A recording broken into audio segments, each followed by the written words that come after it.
Hello, this is Noreen from Joy of Cards and welcome to my channel. Hey, today's video, I am going to show you how using a great big stamp like this one is awesome to use on a whole plethora of cards and sizes and all kinds of good stuff. So before we get into it, if you could do me a huge favor and like and subscribe, it really helps me continue to make videos. So let's start out with the first card.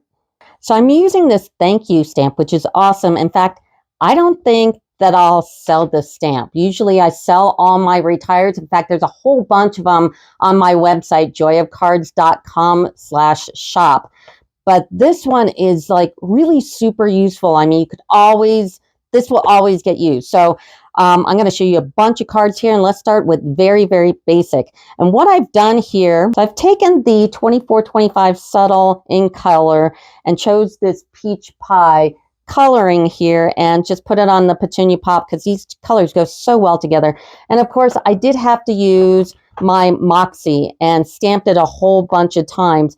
Now, this color is really light, this peach pie, and I went ahead and I stamped it in Azure Afternoon, which kind of turns it a different color than I was expecting, but it worked really well. Now, I did a different color in the same Subtle 2425, and I used Berry Burst. And this you can kind of see the circles going through the ink, which is okay, but that's why you want to choose a lighter background like this light background here. I really can't see the circles going through the ink, but these are just two really basic cards, take you like 2 seconds to make. So this is on the very, very, very basic end of all the cards I'm going to show you here. And of course, I use some embellishments, which are awesome. I use the 2425 resin dots and the glossy dot assortment on this one here. So these are really two good basic cards. Here's the next level up. And what I've done is I've Versamarked this. So you will still have to use, I think I called this a Moxie before. It's a Misty. God, I always do that. So take your Misty and Versamark the heck out of it.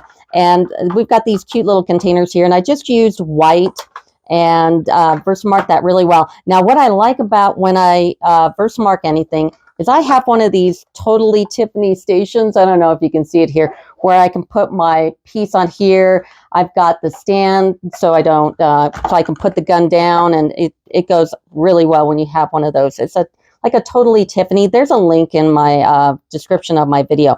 But the Versamark really pops out, and you could have chosen really any color. It looked better with the white because the stripes are white. And then I do have some embellishments here, and these are the in color embellishments. It's number 163777. But yeah, this is one level up. So I'm going to take you up now another level here. So it's the same stamp, the same, you got to stamp it on your Misty here. I used Full of Life DS paper. But what I did here, since this stamp set does not have a die, I don't know why they didn't have a die with this, but they don't. I went ahead and I used my brother's ScanNCut. And you know what? I'll put hopefully a video above here on just like a basic tutorial of the brother ScanNCut. It's really something if you're an avid card maker or you do scrapbooking to maybe consider getting one of these. And what it'll do, it's like a scanner. So it takes it in and scans your stamped image, and then it'll cut around it. And in fact, this one, I made it so to cut like a little bit more than like the edge of the ink. I have it like an 1/8 of an inch off. So I offset it. It does all kinds of really cool things. So if you're really interested in that, it's worth having. And this one was so easy to do. And when you don't have a die, and you know, it's going to look a lot better than fussy cutting, but you can still just fussy cut it. It's not too difficult. It'll just look a lot more professional if you have like a brother ScanNCut. And I have like the SDX one. It's like the lower level one. So here is the next level up. So here's another card. Now this particular stamp it's just so wide by so high.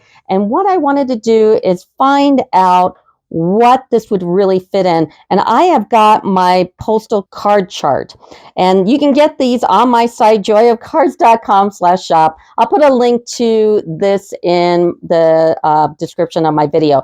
And this is awesome. I use it all the time. In fact, I was being a little cocky, and I thought I don't need to use my thing, and I had to recut this the borders on this a couple of times. I felt stupid. It's like, just look at your card chart. So I knew that I needed at least 5.5, 6 inches, and the height was, pretty narrow. So I went down my chart here, and I go from A1 to A9, and then the 4 slimline sizes. Those are the basic ones, and the square. But it's a really good size for the mini slimline. So I knew that I needed the paper size to be 7x6 or 3.5x12, however you cut it. And then the score lines is 3.5 or 6. And then I knew the shadows, even though I didn't use it a couple of times with this card. It was like, why don't you use your card chart? But I knew I wanted to go down an 8. So it's 3 3/8 by 5 1/8 for this white shadow. And then the quarter for the DS paper, which is also full of life. This is just beautiful paper. Has to be 3 1/4 by 5 3/4. So, and of course I cut this on my brother's ScanNCut because it doesn't have a die. And then I use those glossy dots again, which are beautiful on this blue paper. But this is a great thing to have. They're like $7 on my site. It's laminated. Also gives you rules on the post office. Like you can't mail a square card. Did you know that? You can if you go through the line and get it hand canceled. And I'll show you some square cards because I'm going to do some. But what you do is you have to go through the line and get it hand canceled. But an envelope can't be bigger than 6 1/8 by 11.5 or smaller than 3.5 by 5. Max weight can't be more than 13 ounces, can't be thicker than 1/4 of an inch. All envelopes must be rectangle because all their equipment is from the 1890s. Non-machinables are square envelopes, lumpy, rigid, wax seals, buttons, odd shapes. And also the aspect ratio. You can make a card any size you want. You're going to have a can canceled, or if it's rectangle, you have to do an aspect ratio, and that's the length divided by the height, and the ratio has to be between 1.3 and 2.5, and so on and so forth. So this is a great chart to have. I use it all the time, and this is the mini slimline card. All right, here we're going up again. Now, this card is made from Meandering Meadows, which is an online exclusive DS paper. And it's just insanely beautiful. And I did not want to cut this paper. And most of the time when I give out a card, I'm hand giving a card. I very rarely will mail it. But I did make it. It is square. So if I wanted to mail this, I'm going to have to stand in the line at the post office and have it hand canceled. Apparently there is some kind of postage stamp you can buy for non-machinables. I don't know. I haven't tested that one yet. But I did take this DS paper, which is, a full sheet. I did not cut it. I didn't want to. And I stamped it. And of course, I had my brother ScanNCut cut out the thank you.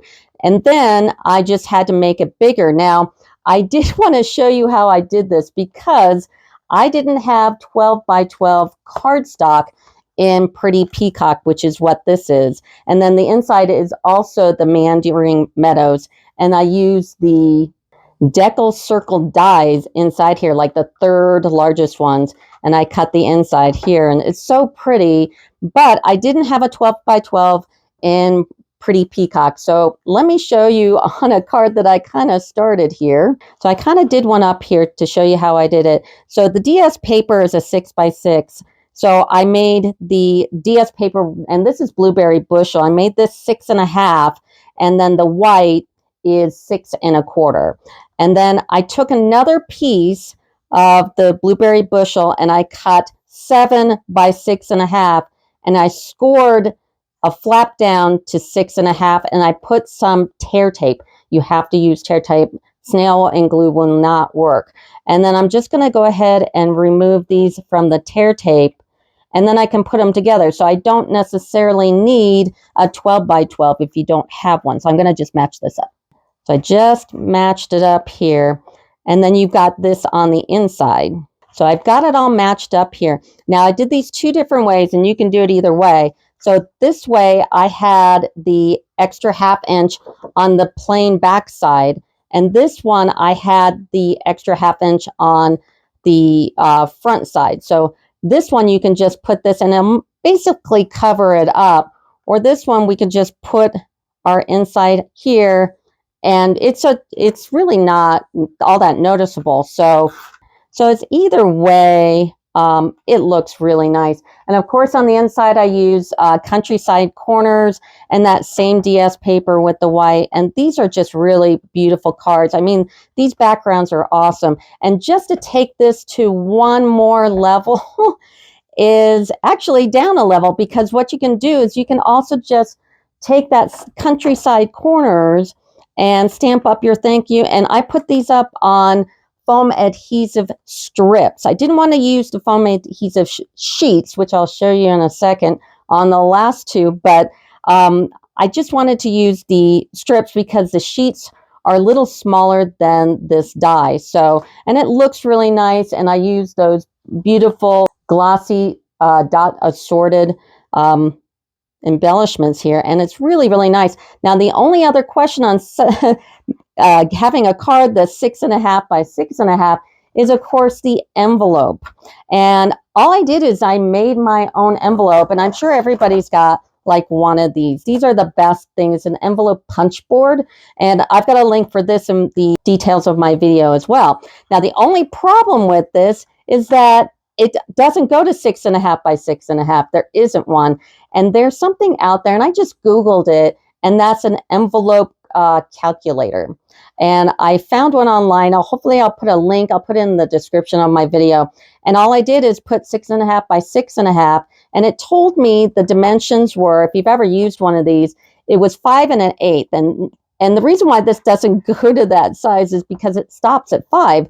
But I know what 1/8 is. It's just a little past here. So I did 5 1/8, and it told me the size of the paper to cut it. And I was able to make the envelope. It was really quite easy. So these are invaluable, especially if you're going to, go on your own and do your own thing and make things any size you want. You need to make an envelope. So, and just use your Stampin' Up! Paper, and they're really, really nice. You do need to use tear tape to put these all together, but I mean, these are just beautiful cards. I just didn't want to cut them.